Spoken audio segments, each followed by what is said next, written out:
Very good morning, students. This is Jyoti Tamrakar, and I'm going to teach you economics. Okay, so this is your first lecture of economics. So before we start, we must discuss about our syllabus first. Okay, so economics जो है वो यहाँ पर आप in detail पढ़ने वाले हैं. तो let's see what is there in your syllabus. There are two parts in your economic book, part A and part B. Part A deals with statistics for economics, यानी हम जब इकोनॉमिक्स को as a subject read करते हैं तो data का presentation, how they are collected, उनका organisation कैसे होता है, क्या क्या स्टैटिकल टूल्स जो हैं वो यूज़ करते हैं, so that we can come to the conclusion, right. ताकि हमारी जो भी इकोनॉमिक कंडीशन है या जो भी प्रॉब्लम को लेकर के हम स्टडी कर रहे हैं उसका कंक्लूज़न कैसे निकालते हैं, वो सारी चीज़ें हम यहाँ पर पार्ट ए में स्टडी करेंगे. And in part B we will talk about Indian economic development. In 1947 we got our independence, and उसके बाद हमने कई सारे इकोनॉमिक रिफॉर्म्स किए so that we can come in to some we can be called developed country, right. और अभी भी ये जो भी रिफॉर्म्स हैं they are continue, so we will discuss about them कि डेवलपमेंट एक्सपीरियंस क्या है हमारा, इकोनॉमिक रिफॉर्म्स हमने क्या लिए, न्यू इकोनॉमिक रिफॉर्म से क्या मतलब है, and what are the current challenges जो कि India and Indian economy face कर रही है. Also we will read about our neighbours कि उनके इकोनॉमिक स्टेटस में और हमारे इकोनॉमिक स्टेटस में क्या कंपेयर किया जा सकता है, राइट. तो हम जो है आज स्टार्ट करेंगे हमारा Chapter 1, that is from Part A, Statistics for Economics. Okay, so this is Economics and Introduction, right. So Economics का Introduction जब हम पढ़ेंगे तो first of all we will talk about the concept of Economics. Okay, Economics की जो theory है वो नई नहीं है, because when we started to exchange the things, obviously economics जो है वहाँ पर आ चुकी थी, ठीक है. तो इन जो भी कॉन्सेप्ट ऑफ इकोनॉमिक्स है इसे हम टू पार्ट्स में पढ़ते हैं. The first one is ancient Indian thinking and the second one is western thinking, right. तो कॉन्सेप्ट ऑफ इकोनॉमिक्स जब हम इंडियन थिंकिंग की बात करते हैं तो हमारा जो स्टडी ऑफ इकोनॉमिक्स है that goes to the ancient time, ठीक है. हम बात करते हैं चाणक्य की, जिन्होंने अर्थशास्त्र नाम से एक बुक लिखा हुआ था, राइट. तो मेनली हम एंशिएंट इंडियन थिंकर में जब पढ़ेंगे तो उनको पढ़ेंगे. इसके बाद अभी आपका कंटेम्प्रेरी पीरियड में हम पढ़ेंगे J.K. मेहता को, वो भी इंडियन इकोनॉमिस्ट हैं. Then we will discuss about the western economic thinkers, right. तो चलिए स्टार्ट करते हैं एंशिएंट इंडियन थिंकर्स को लेकर के. तो mainly I have told you we will talk about Kautilya. तो जब भी हम इंडियन इकोनॉमी की बात करते हैं then Kautilya has a prominent place. उनका प्लेस जो है वो बहुत इम्पॉर्टेंट है. His another name was Vishnugupta, and Chanakya के नाम से भी वो काफ़ी फेमस रहे हैं. And he was the chief adviser and prime minister of Chandragupta Maurya, ठीक है. तो एक्चुअली इन्होंने जो बुक लिखा हुआ है अर्थशास्त्र, that doesn't deal mainly with the economics.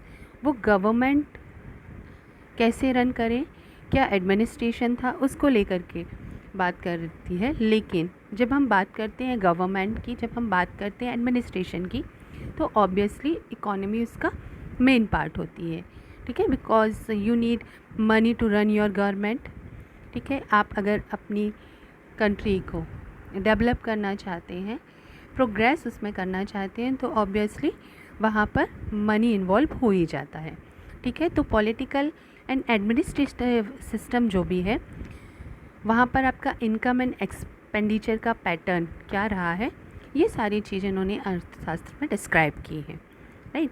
तो दैट्स वाई अर्थशास्त्र मेनली तो अर्थशास्त्र यानी इकोनॉमिक्स से डील नहीं करती है, फिर भी इसमें जो है वो काफ़ी प्रोमिनेंट, काफ़ी इम्पॉर्टेंट जगह दी गई है अर्थशास्त्र को, राइट। नाउ लेट्स सी कि what does Kautilya say about अर्थशास्त्र। उनकी सोच में अर्थशास्त्र यानी इकोनॉमिक्स क्या था। सो economic is a science of human behaviour and the earning from natural things. तो कौटिल्य का मानना था कि जो भी हमारी वर्किंग पैटर्न है, हमारे पास जो नेचुरल रिसोर्सेज हैं, जब हम उनको यूज़ करके कुछ अर्न करते हैं, that is the economics, right. तो वो ह्यूमन बिहेवियर, ठीक है, एंड वो अर्निंग जो हमें नेचुरल रिसोर्सेज से मिलती है, ठीक है, और उसके लिए हम जो भी करते हैं work, that is the economics, right. Kautilya assign that कि जो भी सुप्रीम पावर है किसी स्टेट का, किसी कंट्री का, दैट इज़ द किंग, ठीक है। तो उसमें हालांकि किंग को सुप्रीम पावर बताया, बट उनके पास भी some rules and regulations were there, जिसके अकॉर्डिंगली उन्हें वर्क करना होता था, ठीक है। And according to him the greatest duty of a ruler to nourish and rear the public. उनका मानना था कि जो भी किंग है या जो भी रूलर है किसी कंट्री का, ये उसकी ड्यूटी है कि इसकी जो भी पब्लिक है यानी उसकी जो भी प्रजा है उसकी देखभाल करना और उनको आगे बढ़ाना, ये उसकी ड्यूटी है। तो ऑब्वियसली यहाँ पर money and the exchange system and the progress, वो सारी चीज़ें इन्वॉल्व हो जाती हैं, ठीक है। तो agriculture has always been our main occupation. तो अर्थशास्त्र में भी उसे एक बहुत ही ऊंची जगह, हाई प्रायोरिटी जो है वो दी गई है, ठीक है। And he suggested the division of land into cultivatable and non cultivatable categories. और उस टाइम पर, ठीक है, चंद्रगुप्त मौर्य के टाइम पर भी इन्होंने लैंड को कल्टिवेटेबल एंड नॉन कल्टिवेटेबल, यहाँ यानी जहाँ से अर्निंग की जा सकती है, क्रॉप्स लिए जा सकते हैं, और जहाँ से नहीं लिए जा सकते हैं, उसमें उन्हें जो है वो कैटेगराइज किया था, ताकि मैक्सिमम प्रोडक्शन हो, मैक्सिमम अर्निंग हो, ठीक है। Now let's see what are the salient features of Kautilya's concept about economics. Okay, तो क्योंकि वो फर्स्ट इकोनॉमिस्ट थे, या हम कह सकते हैं कि वो फर्स्ट स्कॉलर थे जिन्होंने इकोनॉमिक्स की बात की इंडिया में, ठीक है। तो उनकी जो है उनकी जो कॉन्सेप्ट है, उनकी जो थिंकिंग है, उसे बहुत ही डीपली पढ़ा गया, ठीक है। और ऐसे फील होता है कि उनका जो थिंकिंग है वो कहीं ना कहीं ancient as well as in modern thinkers के बीच आपको देखने को मिल सकता है, ठीक है। And the classical economist have recognise the economic thinking of Acharya Kautilya. His thinking can easily be set कि वो मॉडर्न जो भी इकॉनमी है उसका कहीं ना कहीं सोर्स है, राइट। यानी कि वो हालांकि काफ़ी पुरानी है, बट हमारी मॉडर्न इकोनॉमिक्स को वो एक बेस देती है, okay. And it will be an exaggeration when we say that modern economic thinkers are the follower of ancient economic thinkers, right. तो ये हालांकि थोड़ा सा हम कह सकते हैं, but it is the real thing कि जो भी हमारे एंशिएंट थिंकर्स रहे हैं उन्हीं को फॉलो करके हमारे मॉडर्न इकोनॉमिस्ट ने अपनी थ्योरी जो है वो उसको लिखा है, ठीक है। नाउ लेट्स सी कि what were the salient features, means main जो इम्पोर्टेंट फीचर हैं इनके कॉन्सेप्ट के वो क्या हैं, राइट। तो Kautilya is of the opinion that 3 object of the man's creation, purushartha, dharma and artha, purushartha, dharma, artha and kama are essential.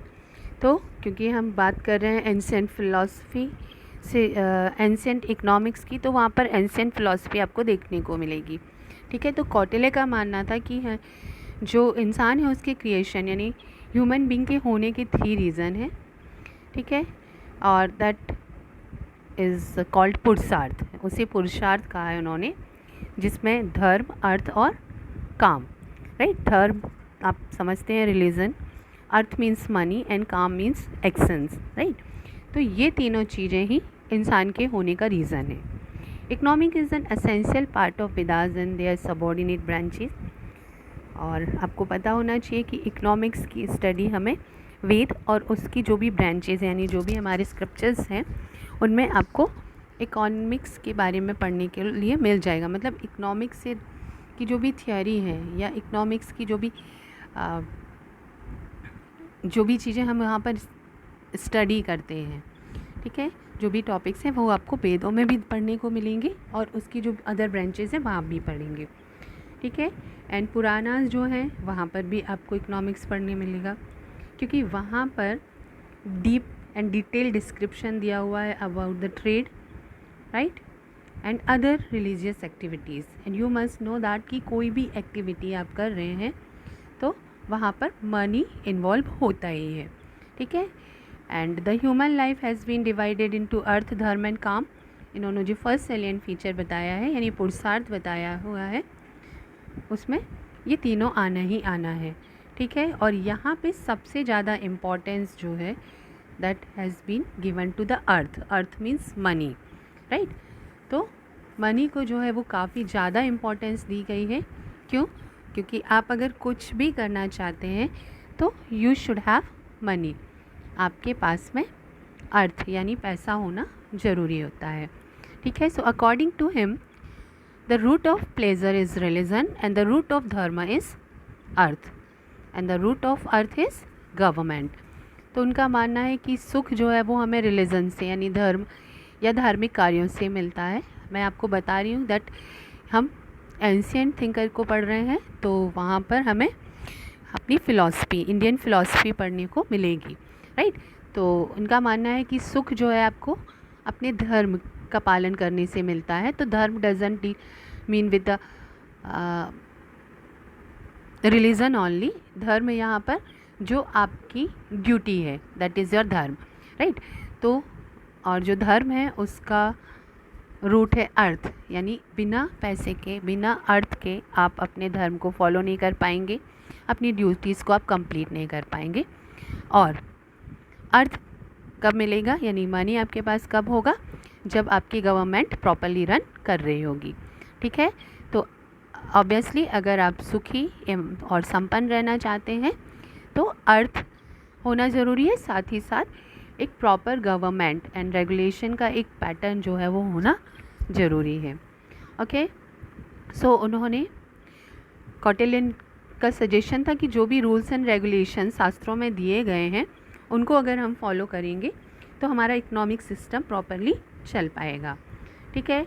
And मैं आपको ऑलरेडी बता चुकी हूँ कि इनका मानना था कि जो भी रूलर होता है that is the most important and the most powerful person of the state and the country, ठीक है। बट उनके लिए भी रूल्स एंड रेगुलेशन दिए हुए हैं उन्होंने। एंड मेनली उन्होंने बताया है कि उनका ड्यूटी है ना, फॉरमोस्ट ड्यूटी है कि अपनी प्रजा की वो क्या करें, समृद्धि के लिए कार्य करें, right. And dignity of the ruler जो है वो भी डिपेंड करता है upon the amenities and safety provided to the public. So ruler जो है उसको इकोनॉमिक्स का नॉलेज होना बहुत ज़रूरी है। अपनी कंट्री की आर्थिक स्थिति को वो कैसे सुधारे और कैसे उसे समृद्ध बनाए, ये पता होना एक रूलर को बहुत ही ज़रूरी होता है, ये उसकी डिग्निटी के लिए ज़रूरी है, राइट। और रूल्स और रेगुलेशंस जो भी उन्होंने ना सिर्फ प्रजा यानी सब्जेक्ट के लिए बल्कि रूलर्स के लिए भी, उन्होंने किंग के लिए भी रूल्स एंड रेगुलेशन बताए हुए हैं, ठीक है। And Kautilya has attached great importance to 4 science. उनका मानना था कि जो 4 विद्याएं होती हैं दैट इज़ कॉल्ड त्रयी, अन्वेषकी, वर्थ और दंड नीति, राइट। तो अन्वेषकी जो है दैट इज़ इम्पोर्टेंस, यहाँ पर आपको की जो इम्पोर्टेंस है that is given to philosophy. वर्थ में एग्रीकल्चर की बात की गई है, एनिमल हस्बेंड्री की बात की गई है और कॉमर्शियल एक्टिविटीज़ की बात की गई है, राइट। और danda niti is related to the judiciary system. तो इन्होंने, मैंने आपको पहले ही बताया था that the book is mainly about the rules and regulation and administration, but साथ ही साथ इन्होंने अर्थशास्त्र को यानी इकोनॉमिक्स को काफ़ी इम्पोर्टेंस प्लेस दिया हुआ है, ओके। तो that was all about what Kautilya says regarding to economics. ये सारी वो बातें हैं जो कौटिल्य किस चीज़ को लेकर के, जो कि कौटिल्य अर्थशास्त्र को लेकर के बात करते हैं, बट ऑब्वियसली यहाँ रूल्स रेगुलेशंस को वो इन्वॉल्व करते हैं और साथ ही साथ हमारी जो एंशियंट फिलॉसफी है वो भी यहाँ पर इन्वॉल्व हो जाती है। ठीक है, नाउ द नेक्स्ट इकोनॉमिस्ट जो कि इंडियन इकोनॉमिस्ट थे, उन्होंने हमें दिया है एक definition that is related to wantlessness, right, and he was professor J.K. Mehta from Allahabad university, right. तो लेट्स सी कि उन्होंने एक्चुअली क्या कहा है। This is the next concept जो कि हमारे इंडियन थिंकर ने दिया हुआ है, साइंस ऑफ वांटलेसनेस। ओके, और इसे देने वाले जो थे that was professor J.K. Mehta from Allahabad university. Okay, and his definition says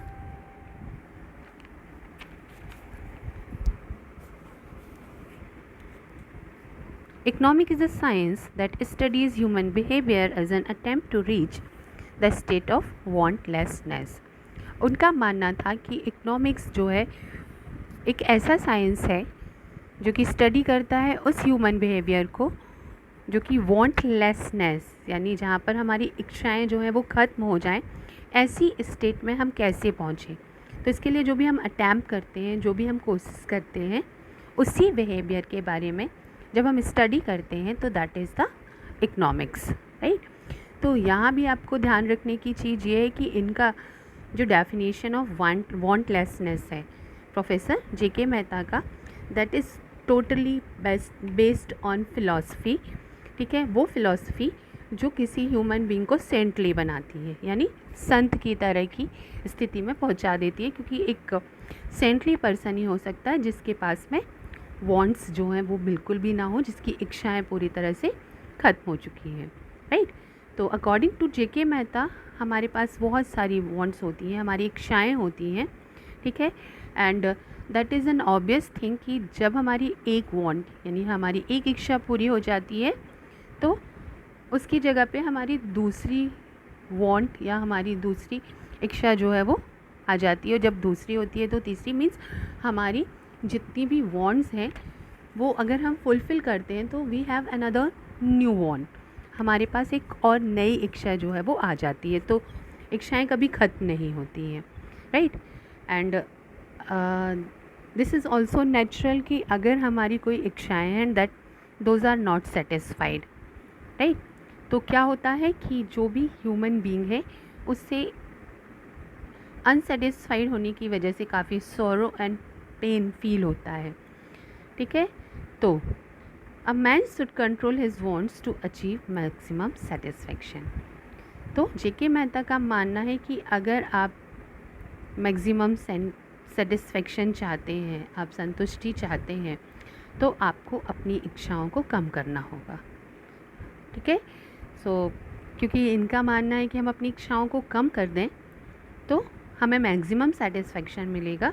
however he talks about the economics, but अब मैनी इकोनॉमिस्ट उन्हें क्या करते हैं, क्रिटिसाइज़ करते हैं, क्योंकि उन्हें लगता है कि अगर हम वांटलेसनेस की पोजीशन पर आएंगे तो हमें इकोनॉमिक एक्टिविटीज़ करने की ज़रूरत ही नहीं रहेगी, हमें कोई काम करने की ज़रूरत ही नहीं होगी, एंड देन इकॉनमी जो है उसका एग्जिस्टेंस धीरे धीरे ख़त्म हो जाएगा, राइट।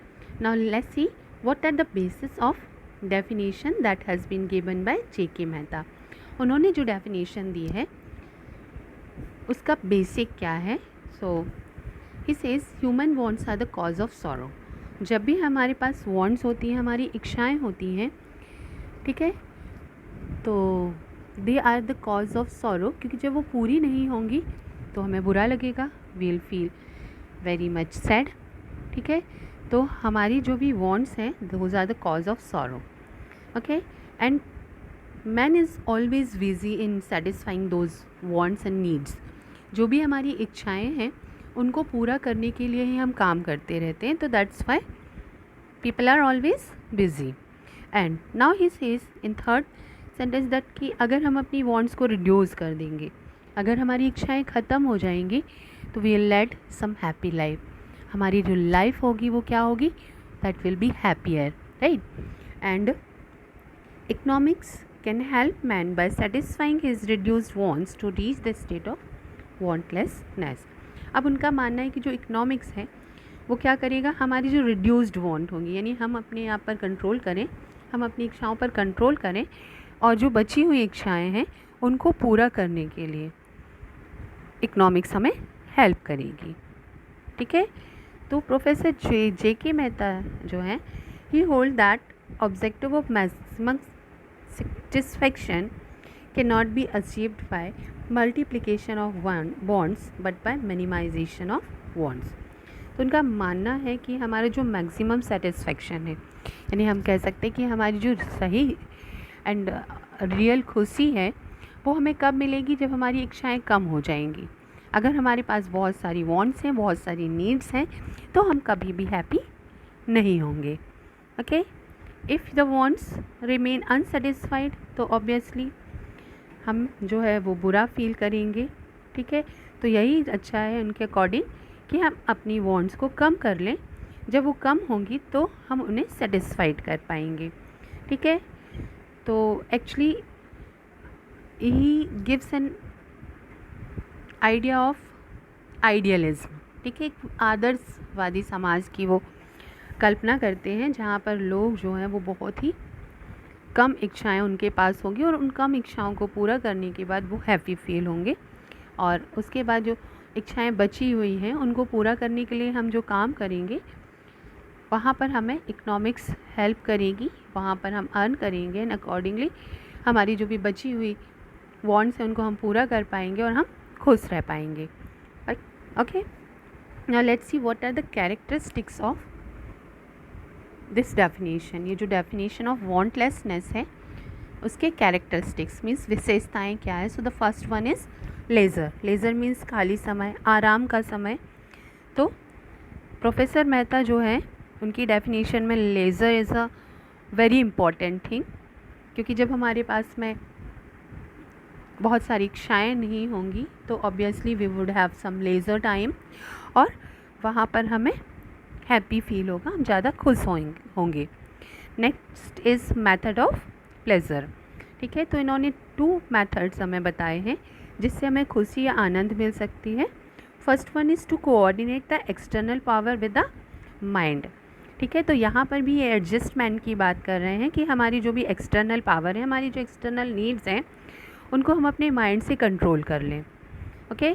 और not to allow external power to react on the mind of the person, या फिर हम अपने माइंड को इतना स्ट्रॉन्ग बना करके रखें कि हमारी जो भी बाहरी एक्शंस हैं, जो भी चीज़ें हम देख रहे हैं उसका असर हम दिमाग पर पड़ने ही ना दें, right. So that's why I have told you कि यहाँ पर ये सेंटली हमें, यानी एक सेंटली ह्यूमन बीइंग की कल्पना करते हैं जिसके ऊपर बाहरी आडंबर, बाहरी चीज़ों को देखने के बाद भी वो अपने दिमाग पर इतना कंट्रोल कर रखता है कि उसको किसी से कोई भी कंपटीशन नहीं हो सकता है, राइट। तो सपोज़ करिए कि you have just 1 room house, ठीक है, और सामने के अगर आपके आसपास कहीं पर एक बड़ी बिल्डिंग खड़ी हुई है तो आप अपने 1 रूम हाउस पर ही खुश रहें और उसको आगे बढ़ाने की ना कोशिश करें। तो अकॉर्डिंग टू जे.के. मेहता कि हाँ वो ठीक है, क्योंकि आपने अपनी वांट्स को कम कर लिया, आप जितने में उतने में ही खुश हैं, ठीक है। तो उनका मानना है कि देन ये आप जो भी कर रहे हैं वहाँ पर इकोनॉमिक्स आपकी हेल्प करेगी, and that's why JK. Mehta की जो डेफिनेशन है उसका काफ़ी क्रिटिसाइज़ किया गया है, राइट। क्योंकि अगर हम इस तरह के हो जाएंगे कि हम आगे बढ़ने के बारे में नहीं सोचेंगे तो इकोनॉमी जो है वो धीरे धीरे ख़त्म होती जाएगी। Next is problem of choice. So here he says कि हमारी जितनी भी वांट्स हैं, ठीक है, वो सारी की सारी एक समय पर पूरी नहीं हो सकती हैं। In order to satisfy them हमें डिसाइड करना होगा कि कौन सी हमारी वांट पहले हमको पूरी करना है, या कौन सी हमारी ऐसी इच्छाएं हैं जो हमारी प्रायोरिटी होना चाहिए, और कौन सी ऐसी हैं जिनको हम बाद में पूरा कर सकते हैं, ठीक है। फॉर एग्ज़ाम्पल अगर आप जुलाई में बात करेंगे और आपके पास एक सर्टेन अमाउंट ऑफ मनी है तो ऑब्वियसली आप वहाँ पर अपनी स्टडी से रिलेटेड मटेरियल को ख़रीदना चाहेंगे, ठीक है। बट अगर कोई और टाइम है जहाँ पर आपका कोई ऐसा ओकेज़न है जहाँ जिसमें आपको ज़रूरी है कि वहाँ पर पैसा खर्च करना है, देन आपकी प्रायोरिटी होगी कि आप वहाँ पर खर्च करें, राइट। तो हमारे पास हमारी नीड्स बहुत सी होंगी, हमारी वांट्स बहुत सी होंगी, बट ये हमें डिसाइड करना होगा कि कौन सी वांट्स जो है उनको पहले सेटिस्फाई करने की ज़रूरत है और किसको हम छोड़ सकते हैं, right. Next is reducing the wants slowly, okay. अब यहाँ पर वो कहते हैं कि आपकी जितनी भी वांट्स हैं, आपकी जो इच्छाएं हैं, उन्हें धीरे धीरे कम करने की कोशिश करिए, ओके। और अगर हम धीरे धीरे उनको कम करने की कोशिश करेंगे और जब हमारी वांट्स कम हो जाएंगी तो हम क्या करेंगे, हैप्पी फील करेंगे। But in normal life usually ऐसा होता नहीं है, राइट।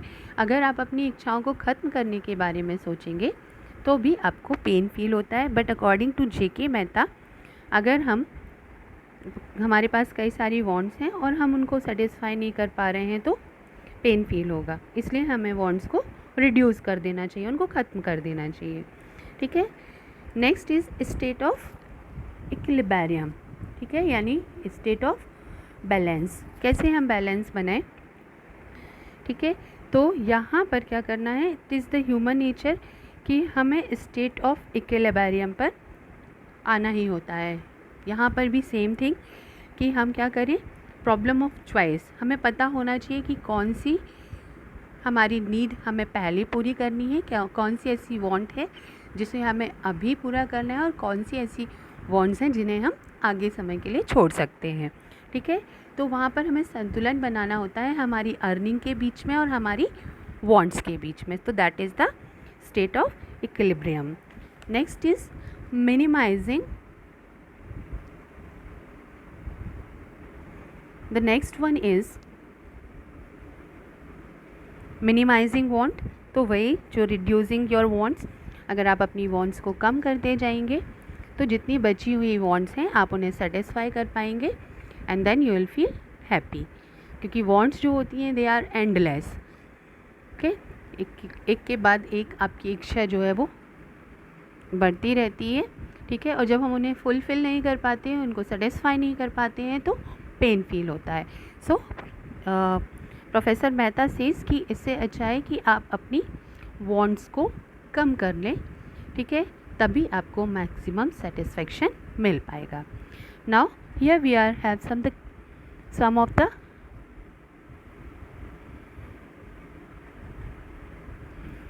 Criticise, right. यहाँ पर इनको क्या क्या क्रिटिसाइज किया गया है आप वो पढ़ेंगे, ठीक है। So he has been criticised as under, तो first one is based on philosophy, okay. So obviously professor Mehta की जो भी डेफिनेशन है वो फिलॉसफी पर बेस्ड है, ठीक है। तो एक कॉमन मैन जो होता है वो इस फिलॉसफी, इस आइडियोलॉजी के अकॉर्डिंग वर्क नहीं कर पाता है। Next is the objective of maximum satisfaction is not possible by minimisation of wants, ठीक है। दूसरा जो क्रिटिसिज्म इनका किया गया है दैट इज़ कि ऐसा पॉसिबल नहीं है कि हम अपनी वांट्स को कम कर लें तो हमें सेटिस्फेक्शन ज़्यादा मिलेगा। ऑब्वियसली ह्यूमन नेचर में होता है कि अगर हम अपनी किसी चीज़ को छोड़ रहे हैं या हमारी कोई भी इच्छा है और उसे छोड़ रहे हैं तो क्या फ़ील होगा, तब भी हमें पेनफुल फील होगा कि ये हमारी वांट थी बट हम इसे पूरा नहीं कर पाए, दैट्स वाई हम इसे छोड़ रहे हैं, ठीक है।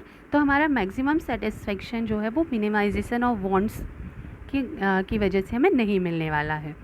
And the third one is retardation of economic development, right. तो आपका जो थर्ड हेडिंग है दैट इज़ कि अगर हम इसी कंडीशन में अपनी वांट्स को मिनिमाइज़ ही करते रहेंगे तो एक समय ऐसा आएगा जहाँ पर हम अपनी इकोनॉमिक एक्टिविटीज़ को, अपने एफ़र्ट्स को पूरी तरह से छोड़ देंगे, इकोनॉमिक डेवलपमेंट जैसी कोई भी चीज़ नहीं होगी एंड देन प्रोग्रेस की जगह हमें रिग्रेस मिलेगा, राइट। तो हमारी जो भी इकोनॉमिक प्रोग्रेस है वो पूरी तरह से रुक जाएगी, हम एक जगह पर स्टिल हो जाएंगे। Fourth one is imagination of ideal man. Okay. वो एक ऐसे आइडियल, एक ऐसे आदर्श व्यक्ति की कल्पना करते हैं जो कि अपने आप पर पूरी तरह से कंट्रोल रखता है, जिसके ऊपर आउटर वर्ल्ड, एक्सटर्नल जो भी पावर्स हैं, फोर्सेस हैं, उनका कोई भी असर नहीं पड़ता है। वो अपनी वांट्स को कंट्रोल कर लेता है एंड अपनी वांट्स को कंट्रोल करने के बाद वो उसी में खुश होता है। तो इस तरह के आइडियल मैन जो है उनका मिलना थोड़ा सा मुश्किल होता है। ओके, तो इस तरह हम कॉमन मैन में देखने को नहीं मिलेगा, हम सिर्फ इमेजिन ही कर सकते हैं इस तरह के आइडियल मैन को। Next is assumption of normative science. तो professor Mehta holds that economics is a normative science which is more close to ethics. उनका मानना है कि एक नॉर्मेटिव, जहाँ पर बहुत सारे नॉर्म्स हैं, बहुत सारी थिंकिंग है, और ये एथिक्स, ठीक है, एथिक्स से जुड़ी हुई है। एथिक्स मीन्स आपके व्यवहार से जुड़ी हुई है, और ये नोशन जो है वो रॉन्ग है, because economics is not perfectly a normative science. ये एक पॉजिटिव साइंस है जहाँ पर हम बहुत सारी चीज़ों को स्टडी करते हैं और हमेशा अपने प्रोग्रेस के बारे में बात करते हैं। Indiscriminate view. Okay, so professor Mehta जो हैं वो मेंटल इक्विलिब्रियम की बात करते हैं ना, कि हम अपनी वांट्स को जो है वो कम करें, मिनिमाइज़ करें, तो हमें मैक्सिमम सेटिस्फेक्शन मिलेगा, और एक्सटर्नल फोर्सेस जो हैं वो हमें कहीं से भी अफेक्ट ना करें। बट ऐसा जो है वो पॉसिबल नहीं है। Scope of economic is narrowed. तो मैक्सिमम प्लेजर जो है वो मैक्सिमम सेटिस्फेक्शन से ही मिलेगा, और मैक्सिमम सेटिस्फेक्शन जो है वो मिनिमाइजेशन ऑफ वांट्स से पॉसिबल नहीं है। तो अगर हम according to professor J K. Mehta's definition सोचते हैं तो हमें ये दिखाई देता है that it is totally based on philosophy. एक आइडियल मैन जिसके पास कोई वांट्स नहीं है एंड वो अपनी बहुत ही कम इच्छाओं के साथ में हैप्पी है, उसकी हम एक कल्पना करेंगे, बट ऐसा नॉर्मल लाइफ में पॉसिबल नहीं हो पाता, और ये इकोनॉमिक्स के लिए एक बहुत ही हार्मफुल कंडीशन होगी। दैट्स वाई इन्हें काफ़ी ज़्यादा क्रिटिसाइज़ किया गया है। Okay, so these were the Indian economic thinkers. Now we will discuss about our Western economic thinkers in the next video. Okay, I hope आपको जो भी मैंने आपको एक्सप्लेन किया है वो आपको क्लियर होगा, बट अगर आपको समझ में नहीं आ रहा है या कोई डाउट्स हैं, कोई कन्फ्यूज़न है, देन ऑल्सो आप मुझे मेरे कॉन्टैक्ट नंबर पे कॉन्टैक्ट करके मुझसे अपने डाउट क्लियर कर सकते हैं। Okay, so this is all for today. Have a nice day.